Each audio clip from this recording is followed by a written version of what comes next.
reka ngusuhuze wifuza ubwa neza dukurikira hirya no hino mpande enye z'igihugu mbwira ngo komeza ugubwe neza nibisanzwe na makuru yo kuri Mura TV mukurikira 5/5 mwahisemo kujya mudukurikira babwire ngo yambu babwire ngo mukomere cyane muri abantu ubintwari muri Kongo ibintu byakomeye abarwanyi ba Wazalendo hafi ya bose bahungiye mu Burundi kandi ngo abahungiye mu Burundi batangiye kurya imbwa.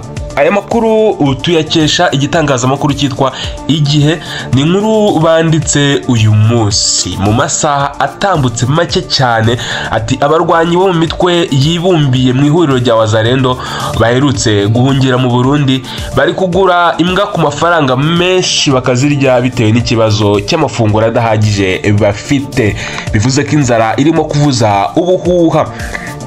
Aba barwanyi bashyigikiwe n'ubutegetsi bwa Repubulika ya Demokarasi ya Kongo RDC bahungiye mu Burundi ubwo AFC M23 yasatiraga umujyi wa Uvira tariki ya 9 Ukuboza 2025 bitandukanye nuko bimeze rero ku banyekongo b'abasivile. Wazalendo bo bacumbikiwe mu kigo cya gisirikare cya Mwaro mu ntara ya Gitega kugira ngo badateza umutekano muke. Source Medias yatangaje ko ibyangombwa by'ibanze byo guha Wazalendo muri iki kigo cya gisirikare bidahagije, ibura ry'amazi rituma bajya kogera mu mugezi uri hafi yaho. Rero niyo haba ari ku manywa y'ihangu abaturage bababona baramanuka bakajya mu mugezi uri hafi yaho y'ikigo cya gisirikare cya Gitega.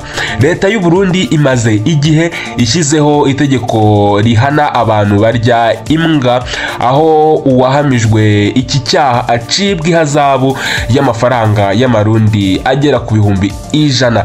Hari umunyekongo wigeze kwirukanwa muri iki gihugu azira kurya iri tungo. Gusa kuri Wazalendo bo bari kugura imbwa ku mafaranga y'amarundi agera ku 250 bakazibaga bakazirya nta bwoba bw'uko bashobora guhabwa igihano na leta y'u Burundi. Abaturage bo mu Burundi rero bagerageje kugaragaza ko babangamiwe n'imyitwarire idahwitse kandi idasanzwe ya Wazalendo ku basirikare b'abagore basanzwe bakorera mu kigo cya Mwaro bari kwigengesera bikomeye kugira ngo aba barwanyi batabafata ku ngufu. Wazalendo bari mu Burundi Wazalendo bari mu Burundi bakaba bagera kuri 400 biyongera ku basirikare ba RDC n'abarwanyi b'umutwe w'iterabwoba wa FDLR bose hamwe bakaba bari kubarirwa mu bagera ku 200,000 bahungiye muri iki gihugu cya Burundi.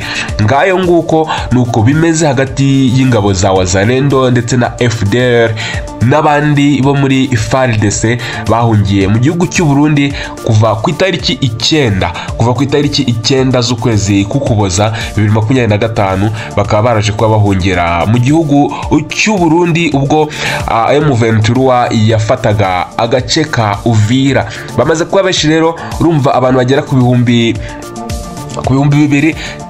Icyambere cyo umutekano wabo biba bisaba kubitaho cyane kugira badateza umutekano muke kuko abasirikare bagera ku 2,000 baba ari benshi kugira ngo umutekano wawangize byaba byoroshye cyane.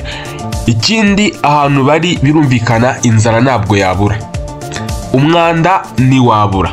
Ibyo byose ni bibazo rero Uburundi buri kugenda buhangana nabyo, atariko ikintu cyo kurya imbwa cyo bacyanga urunuka mu Burundi kandi abangaba bo nibyo byaba ifunguro ryabo. Ngira ngo urabyumva nawe kugura imbwa bakayishyura amafaranga agera ku mafaranga 250 by'amarundi ajya kugera mu 125 by'amafaranga y'u Rwanda.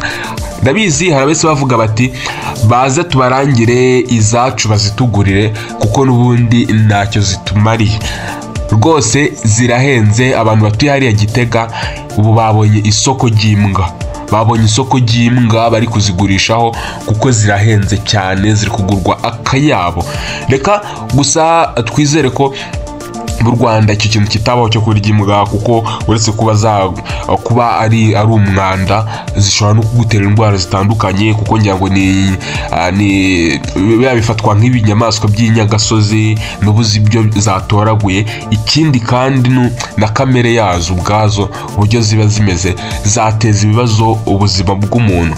Reka dukomeze twubake igihugu twifuza, turya neza, turya ibyujuje ubuziranenge, nibwo ubuzima bwacu tubaza twubaka ubuzima bwacu bukamera neza, tuzabasha kubaka igihugu twifuza. Ndabakunda cyane.